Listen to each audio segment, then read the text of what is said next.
Hi! Ang i-share ko naman sa inyo ngayon ay Filipino spaghetti. Gusto-gusto ng lahat to, hindi na para sa mga bata, kahit mga matatanda. Kasi ang Filipino spaghetti ay medyo matamis at saka may hotdog pa yan. Okay? So, parang Jollibee na spaghetti. So, ginawa ko una-una, binoil ko muna ng tubig, tapos ipasa-pasa natin. Mga 11 to 12 minutes lang yan.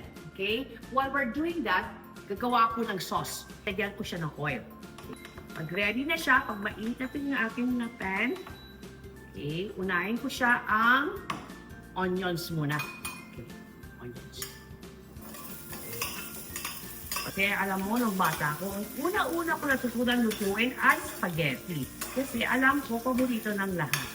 So, pag ready na yung aking na onions, ready ko na lagyan ng garlic natin. As usual, ang ready-made ko na the garlic sa package lang. Kasi wala na ko panahon mag-mince na garlic. Tapos ito, ang ginawa ko, meron akong ground beef. Ang ground beef ginagawa ko lagi, ay niluto ko na siya. Pwede na hindi mo rin siya lutuin, kasi parang di-gravy ang oil niya. Ayoko yung maraming oil. Okay? So pwede mo lutuin, pwede mo diretso. Okay. Mix natin ang 1 pound of ground beef to. Garlic salt. Okay? And pepper. Pwede ko na ilagay yung hotdog ko.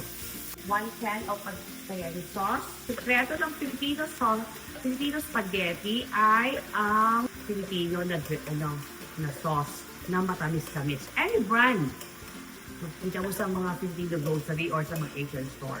Sweet spaghetti sauce. Ayoko masyado ibigay yung brand kasi baka sabihin nyo na-advertise ko. Kahit ano lang, basta kita mo yung sweet spaghetti sauce. Okay. Filipino na klasa na yan. Tapos mamaya, lasahan natin siya kung ang lasa niya, kung matamis-tamis. Alam mo, minsan ako naglalagay pa ng konting asukal. Konting-konti lang, alam mo naman. Pag walang asukal, parang paano maging Filipino yan? Pag naluto na yan, pag nag-boil a little bit, lagyan ko na siya ng shredded cheese. Shredded cheese. Ilagay ko dyan, haluan ko dami para creamy siya.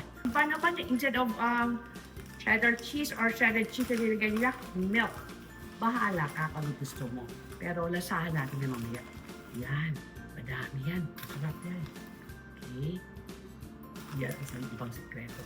Kasi meron akong friend na ibang lahi. Sabi niya, bakit na basta, how come you have a very good spaghetti, Miss Connie? So, hindi ako dyan ng sauce, na Filipino sauce. Hindi na pa rin nakukuha kasi may sekreto. Lagyan mo konti ng cheese para creamy siya. Iwanan natin muna ito mga few minutes hanggang mag-boil siya. Ito na yung nating sauce natin. Tikman natin kung ano lasa niya. Kung medyo creamy siya, kung may kulang pa. Okay? Sadali ha. Sarap na. So ngayon, tikman na natin ang spaghetti natin. Actually, alam mo, may extra sauce ako. So usually, kung meron kong extra sauce, katingnan mo naman kung sobra o konting sauce mo. Pag madami ng sauce na extra, pwede ka gumawa ng lasagna naman. Itabi mo muna. Parang ubos mo niyo yung mga spaghetti niyo sa pamilya mo. Tapos lagyan natin ng Parmesan cheese. Okay, bakit pa ba ako kailangan pumunta ng Jollibee para bumili ng spaghetti nila? Pwede ka naman makagawa sa bahay mo.